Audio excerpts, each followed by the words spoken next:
não deixamos só para a Semana Santa, não. A gente já trouxe logo a Vanessa Vasconcelos, que já se encontra aqui no estúdio, que é nutricionista, e ela vai falar dos benefícios, né, do consumo de peixes nas refeições, para que a gente possa logo explicar para você que você não tem que esperar só a Semana Santa para você consumir peixes. Não, Anus, eu sei.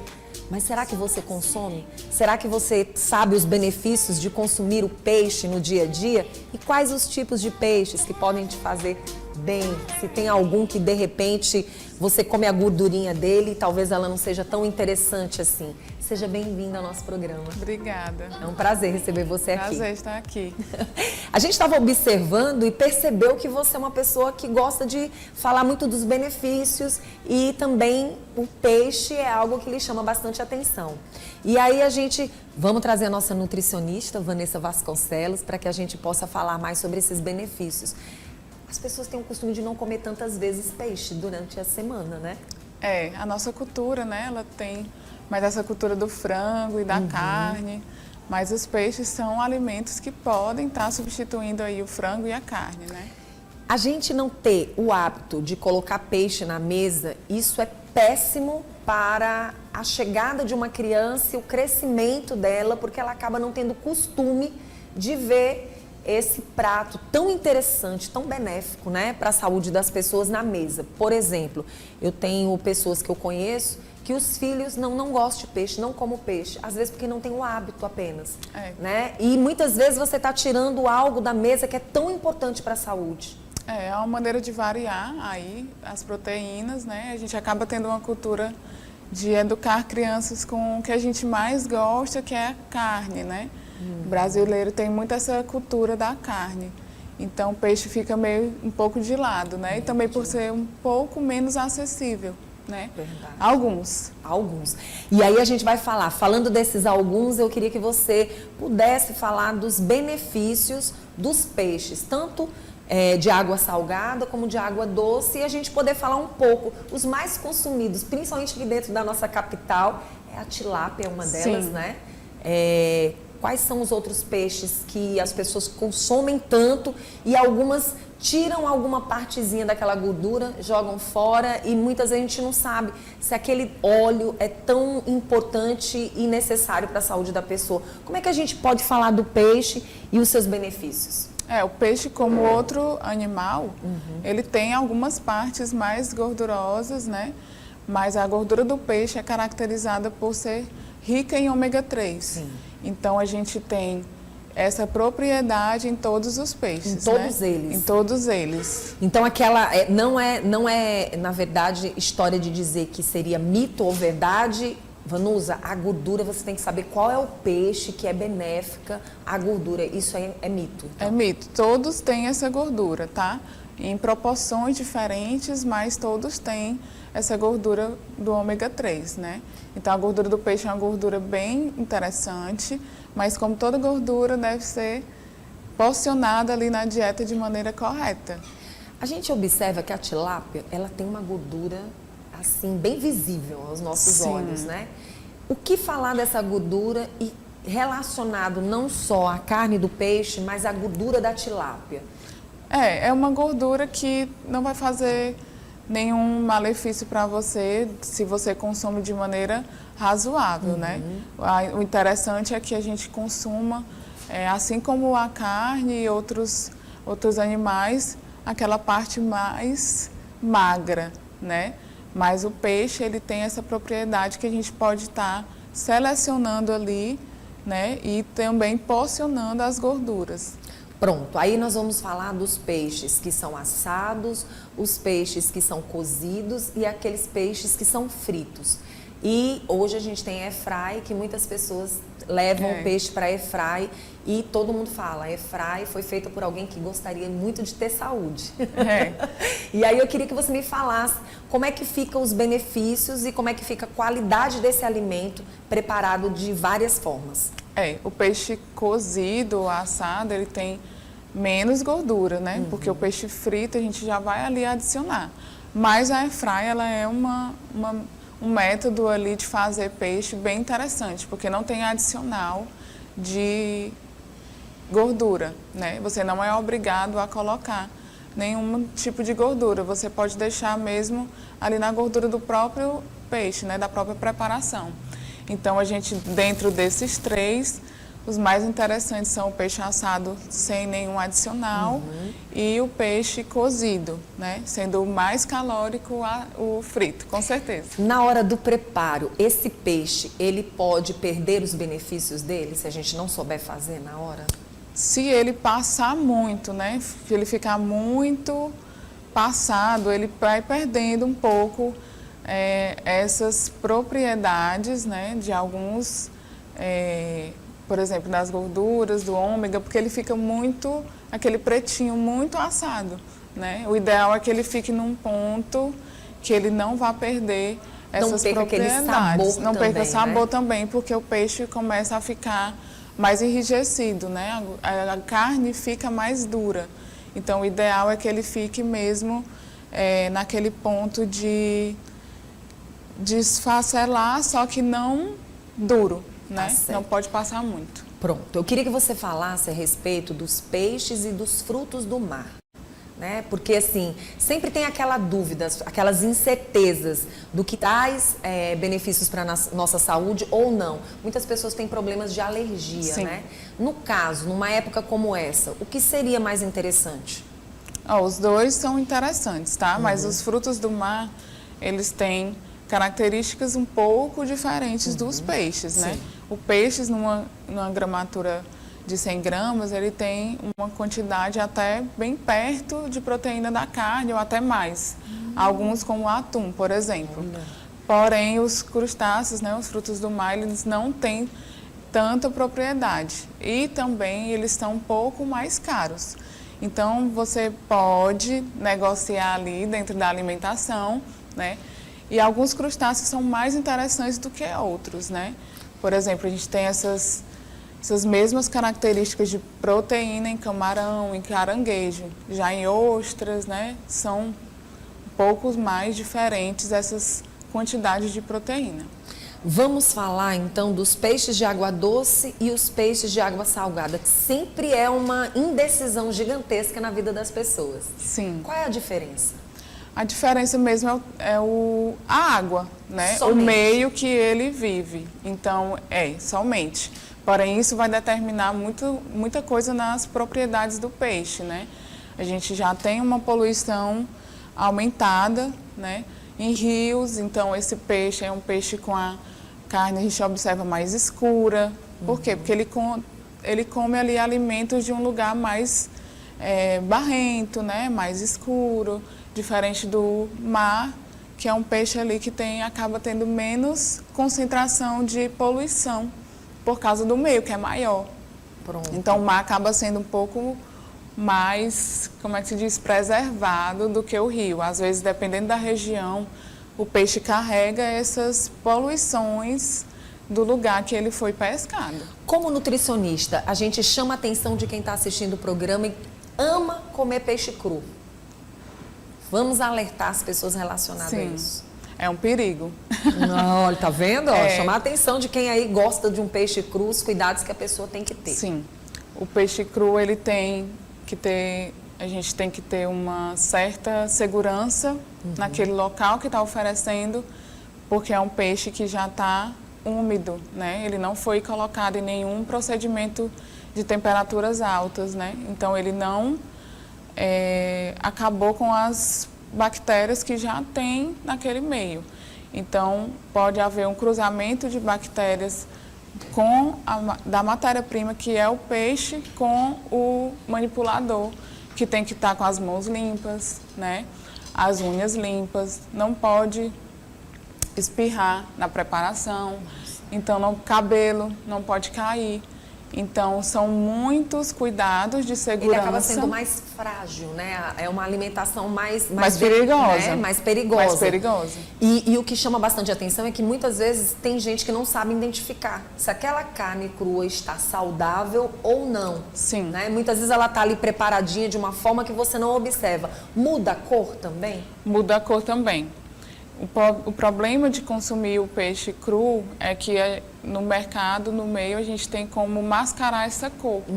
Então, a cor fica disfarçada de uma cor de peixe saudável, né?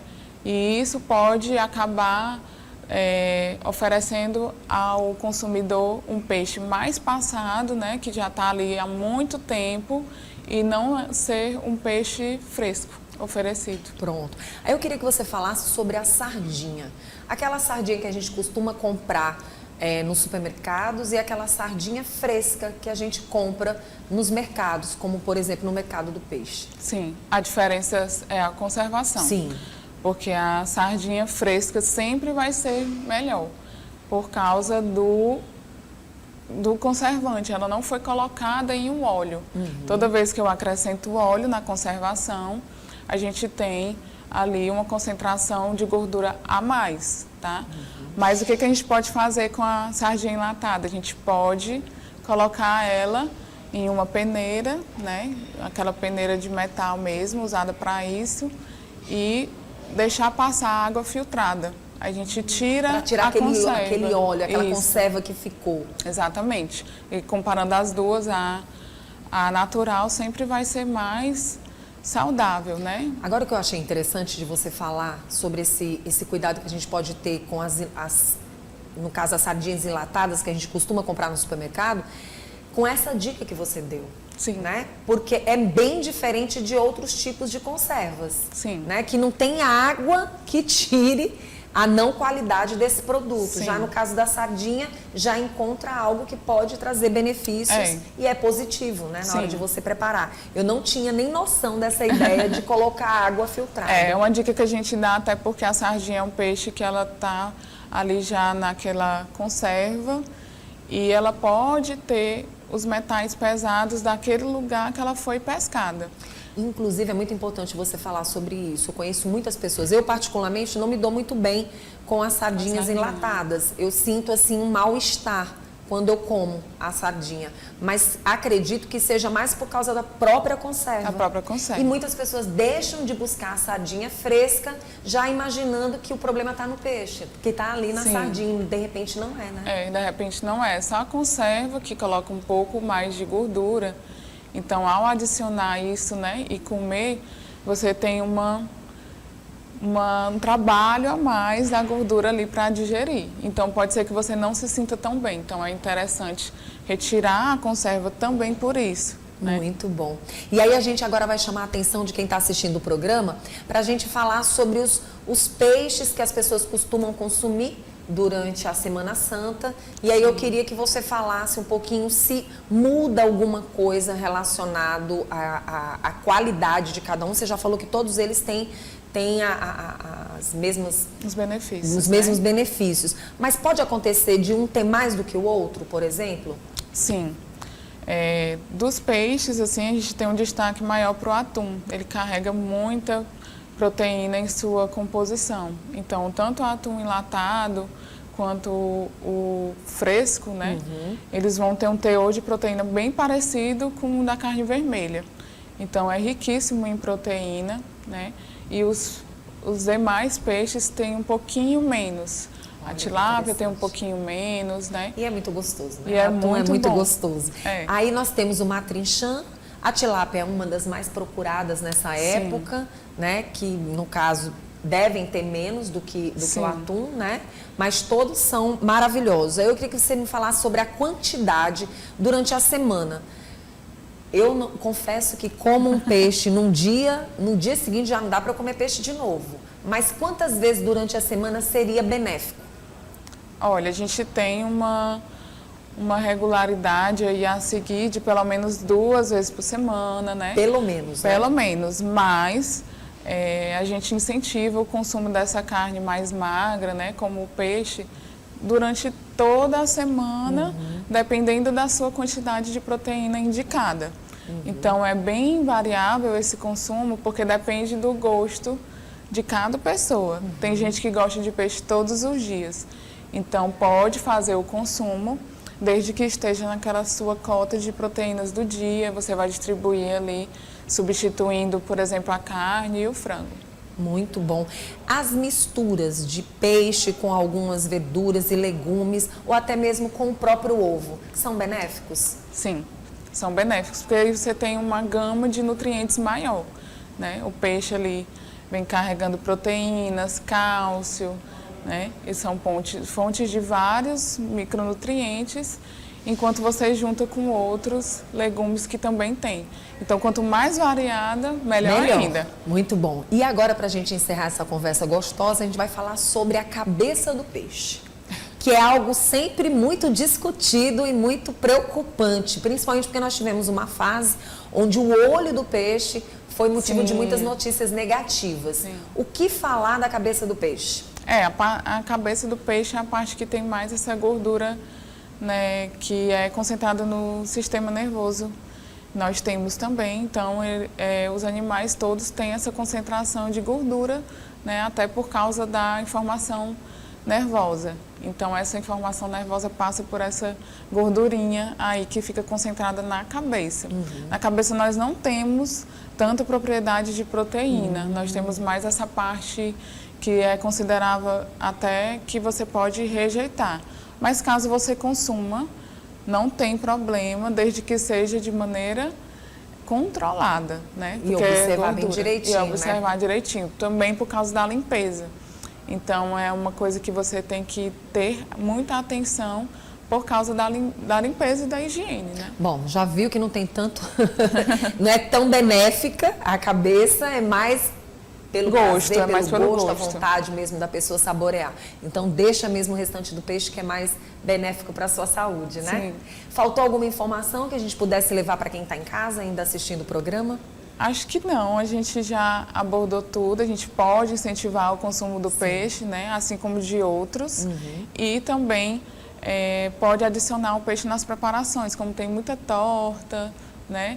Muitas preparações nessa época do ano, então a pessoa pode fazer na sua casa preparações que levem macarrão, por exemplo, e colocar uma boa porção de peixe, que ali ela vai ter proteína suficiente para o seu almoço, para o seu jantar, que é muito comum nessa época, né? Muito bom. E você falando, aí me veio uma outra pergunta, só para a gente encerrar com chave de ouro, a respeito do couro desse peixe. Muitas pessoas gostam de consumir o corinho do peixe, né? Sim. E eu queria que você falasse se tem algum benefício para a saúde da pessoa. Assim, a pele do peixe, a gente não tem tanto benefício sobre isso, né? A gente sabe que a pele é um órgão mais de excreção mesmo.